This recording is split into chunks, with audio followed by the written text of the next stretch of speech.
Guys, sino may favorite nito na katulad ko na sobrang hilig sa tinapay? Favorite ko din to nung bata ako kaso hindi ko siya mabili-bili kasi wala kami pambili nito. Pero ngayon, may kakayanan na tayo bumili. Why not? Di na kailangan lumabas dahil meron na dito sa Yellow Basket.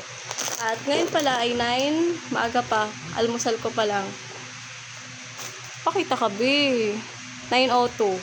9:02. At ito yung aalmusalin ko. Sobrang mahilig ako sa tinapay. Yung dumidikit-dikit sa ngala-ngala. Gusto mo? Dumidikit sa ngala-ngala. Di ba ako niyan? Oo. So guys, so.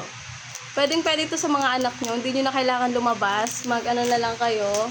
Mag-order na lang kayo sa TikTok pag nawalan kayo ng stock sa bahay nyo. Tapos kapag gusto nyo mag-stock, mag-order din kayo. Diba?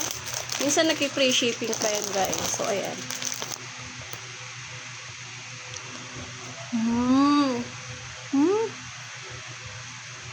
Alam niyo ba kaya ko ito ubusin ng isang upuan lang? Totoo yun. Sobrang mahilig ako at tinapay lalo na sa Monday missing. Sobrang sarap. Sobrang masarap eh.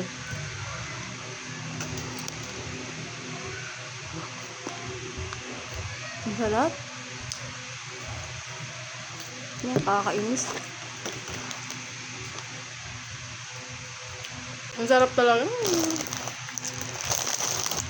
Pwede nyo to sa mga anak nyo, pang baon, merienda. Yan.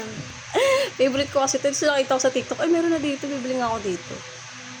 Mini. Minsan kasi ako makakita ng mini. Parang sa binibilang ko lang mini.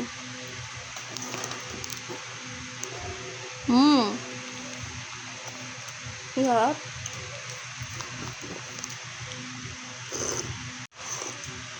Medyo kulang pa sa akin.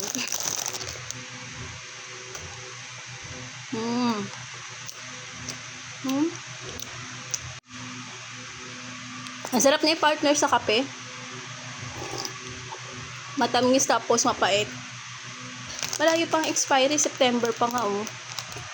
Diba? Tapos pagka natulog sa tanghali yung mga anak nyo, bilan nyo nito para lagi-lagi matulog kasi pagising nila, meron na silang merienda. So, ma-eager sila mag-sleep. Diba? Ganun.